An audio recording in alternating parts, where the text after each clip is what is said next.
I bet you all heard about Miziziziz. He does some pretty cool stuff and useful videos, so if you don't, definitely go check him out. So apparently this week he decided to host his own game jam, and that was the perfect moment, because the only thing I was doing at that time was crying since I missed all the previous jams. The rule was to make a game in 48 hours using only the given asset pack, so that's what I did.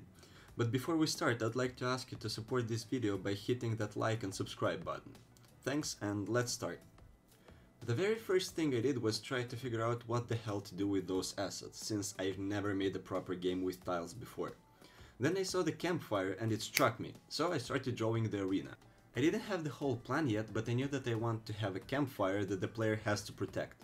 When the main area was done, I proceeded to work on the key element of this game, the actual campfire. I wanted the game to look kinda fancy, so I immediately slapped some light on that bad boy. Then I used the ancient trick to make a game look good. Boom! Played a little bit more with the parameters, and boom, the game already looks decent.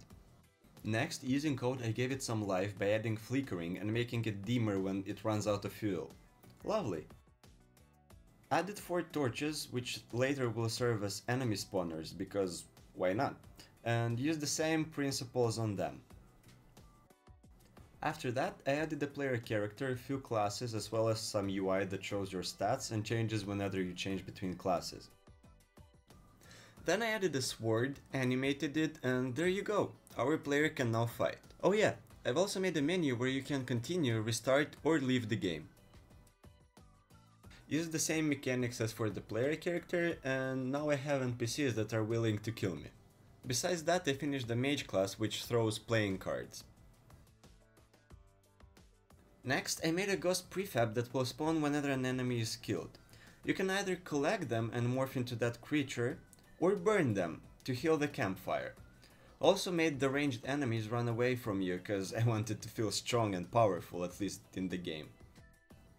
That was the end of day 1. The next day I was going to add stuff like enemy spawners, level system, a system that would allow you to spend souls, aka shop, 2 new enemies, particle effects, and my favorite part, sound effects. I decided to start with the enemy spawners, so now enemies are appearing from those torches. Next on the list was a shop system. I quickly made some UI for that and wrote code that would allow at the end of each level to spend collected souls to upgrade my character, thus motivating the player to actually morph into different creatures during the fight.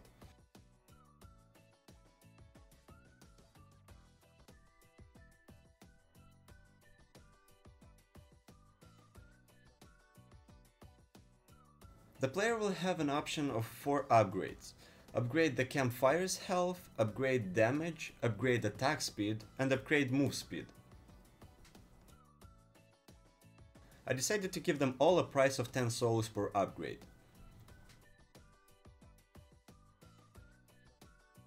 Quickly added the health indicator for the campfire, because it was quite difficult to guess it only by the brightness of the flames.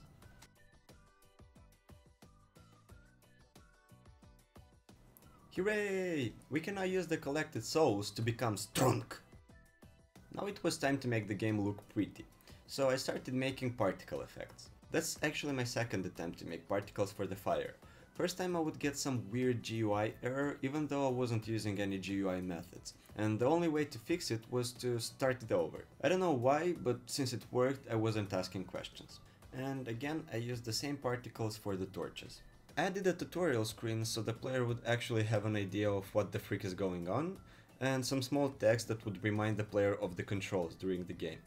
Made some more particle effects for when enemies spawn or when you hit them, as well as hit indicators. Other than that, I implemented 2 new ranged enemies, which are the spider and the necromancer. First one is strong, while the second one attacks quite fast. Basically the only thing that remains are the sound effects and optimizing the game, and since making and especially implementing sounds is my favorite part, I decided to leave that for the next day. Luckily, I once bought a whole bunch of assets that were on sale, and one of them was Universal Sound Effects. Imported those into my project and started looking through thousands and thousands for the right ding and the best whoosh. And that was basically it. Last thing I would like to say before showing the final result is that if you want to try it yourself, I'll leave the link in the description where you can play the game directly in your browser or download it on your PC. So here is the end result.